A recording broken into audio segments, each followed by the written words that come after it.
Laking tuwa ng magulang mo at ang kamay nila ang iyong ilaw.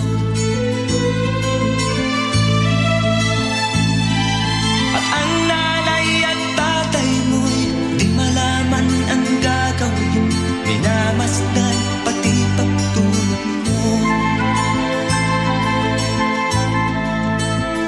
At sa gabing napupuyat ang iyong nanay sa pagtimpla ng gatas mo. At sa umaga na may kalong ka ng iyong amang tuwang-tuwa sa'yo.